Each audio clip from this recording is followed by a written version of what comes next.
안녕하세요. 연극하는 선생님 마스크유입니다. 오늘은 이야기극화 수업을 소개하려고 합니다. 오늘 이야기극화로 알아볼 이야기는 반쪽이입니다. 여러가지 버전으로 내려져 오는 이야기인데요. 극화에서는 어떻게 다루게 될까요? 그럼 11번째 이야기극화 반쪽이 지금부터 알아보겠습니다.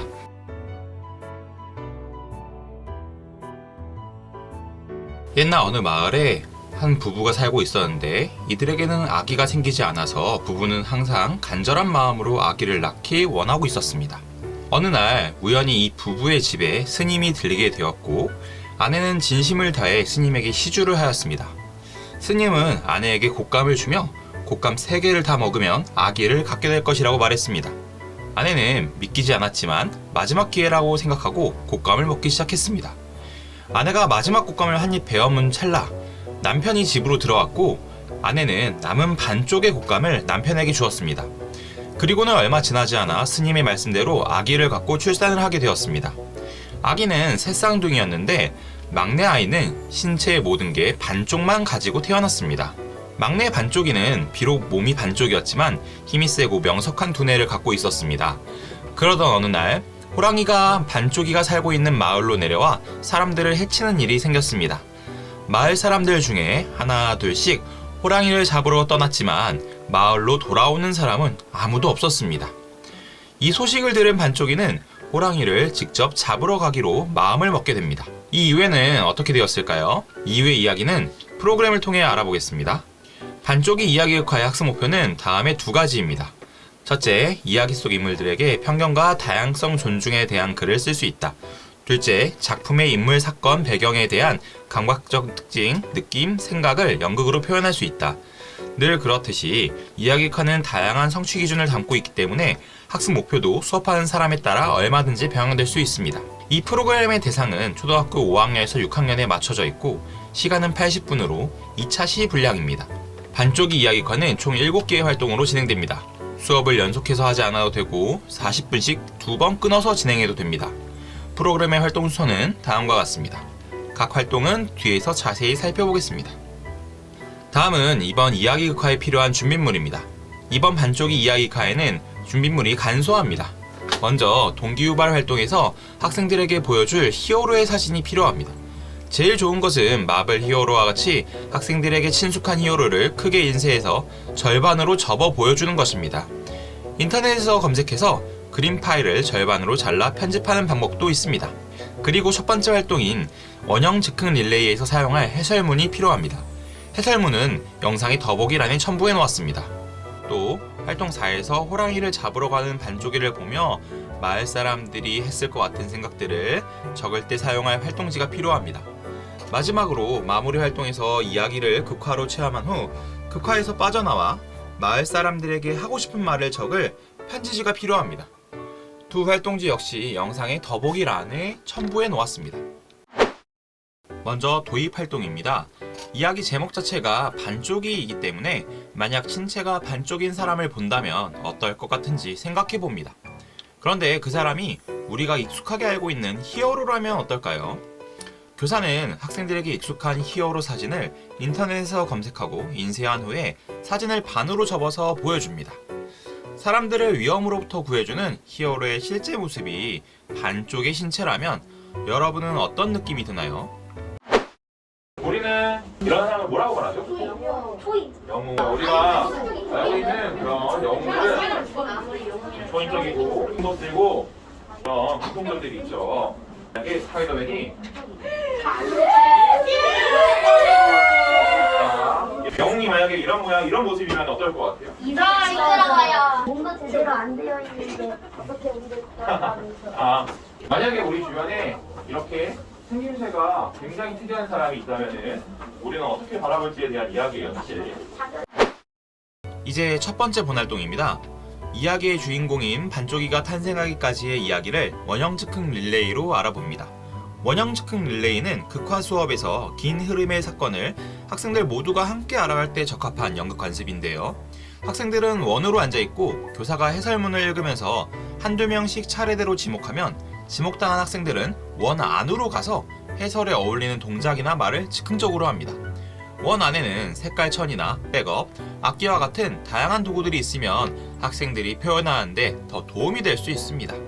그럼 반쪽이가 태어나기까지의 이야기를 한번 살펴볼까요? 반쪽이 이야기를 좀 앞부분을 들려줄 거예요, 여러분한테. 그러면은 여러분들이 이 이야기를 직접 이야기에 맞춰갖고 몸이랑 아니면은 말도 해도 돼요. 인물이나 물건이 돼가지고 한번 이야기를 만들어 볼 거예요. 옛날 어느 마을에 한 부부가 허름한 초가집에 살고 있었어요. 자, 만들어주세요. 나 초밥집이야. 얘들아 초밥집을 잘 만들. 야 거기 위에다가 그냥 초밥집 음식이야. 와 초밥집이 조인트야. 부부한테는 아이가 없었는데 부부는 늘 간절한 마음으로 아기가 태어나길 기도했어요. 그러던 어느 날 부부의 초가집에 자 스님 공양을 받으러 찾아오셨어요. 자 만드세요.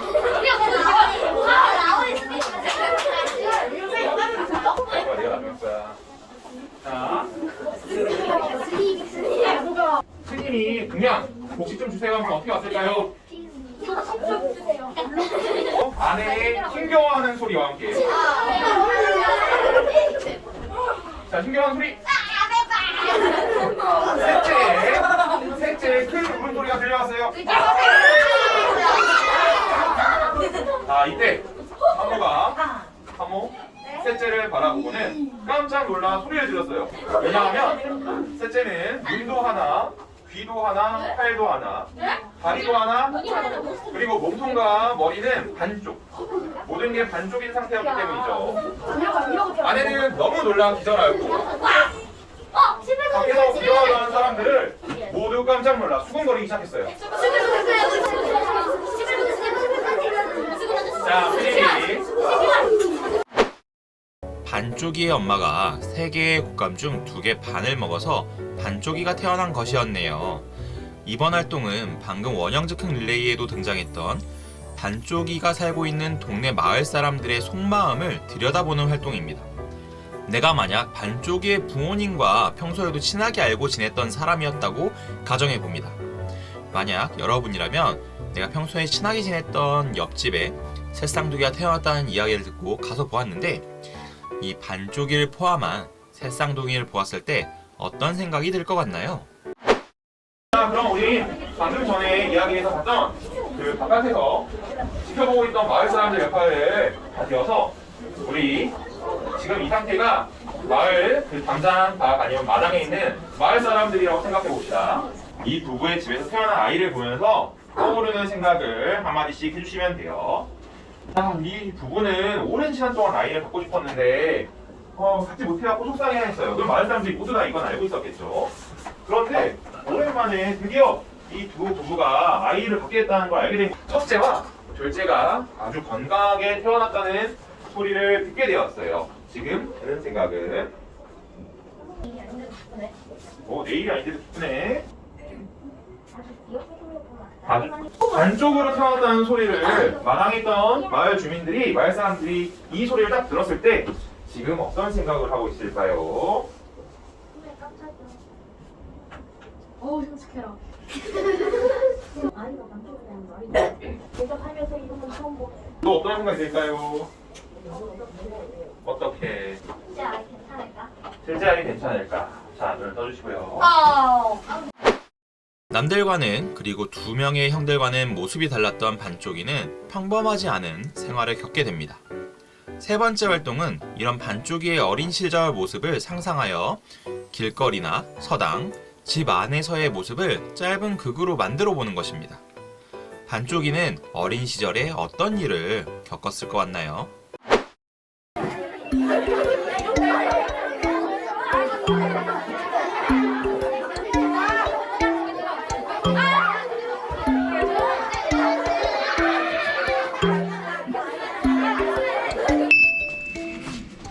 너 뭐야 흉측하게 생겼구만.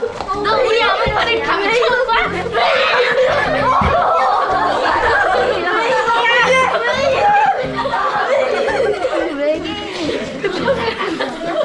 마지막에 뭐라고요? 마지막에 뭐라고 했어요? 연아 대사가 뭐였어? 외계인이야? 네. 자, 우와 제가 다 반쪽인데 사동생 해야지 잘하네. 사인 받으러 갈까? 그래. 여기 사인 좀 해주세요. 네. 감사합니다.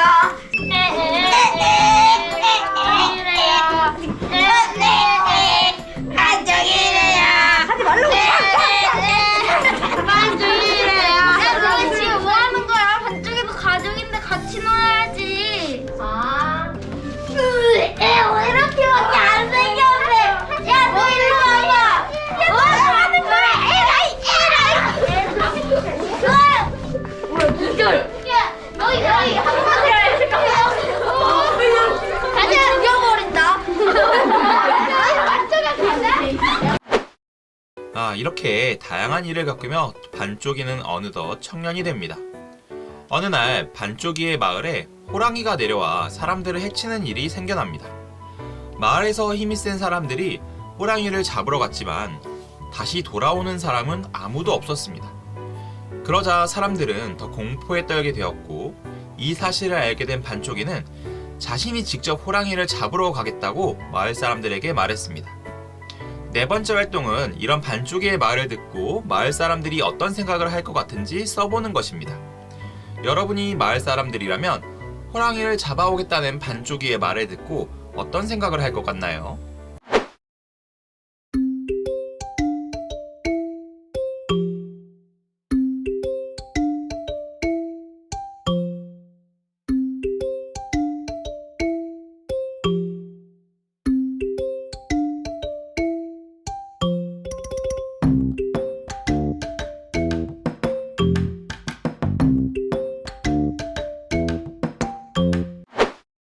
사람들의 우려와 조롱과는 다르게 다음날 반쪽이는 호랑이를 잡아 어깨에 메고 마을 입구에 나타났습니다. 사실 반쪽이는 몸이 반쪽이었지만 황소보다도 힘이 세고 바람처럼 빠르고 똑똑한 머리를 갖고 있었기 때문입니다. 마을 사람들에게 공포의 대상이었던 호랑이를 반쪽이가 잡아오자 마을 사람들은 반쪽이를 크게 환영하였습니다. 다섯 번째 활동은 이렇게 호랑이를 잡아온 반쪽이를 환영하는 마을 사람들의 모습을 조각상으로 만들어 보는 것입니다. 학생들은 마을 사람들의 모습을 신체로 표현하고 인물의 속마음을 말해봅니다. 하루 전에는 반쪽이를 걱정하고 호랑이를 잡을 거라는 것에 못 믿었게 바라본 마을 사람들의 현재 속마음은 어떨까요?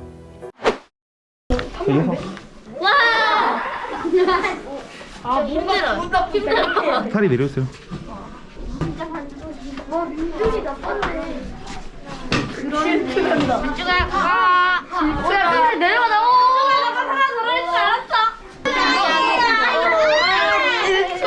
여러분들 반쪽이한테 지금 해주고 싶은 말 한마디 해주시면 돼요. 하나, 둘, 셋.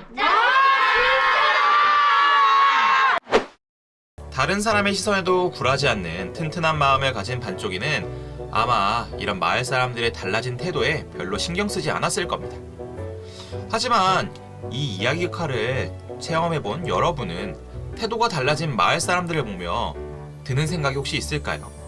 마무리 활동은 이제 극화에서 빠져나와 이 극화를 체험한 학생으로서 반쪽이가 살고 있는 마을 사람들에게 편지를 써보는 것입니다. 여러분은 마을 사람들에게 어떤 말을 해주고 싶나요?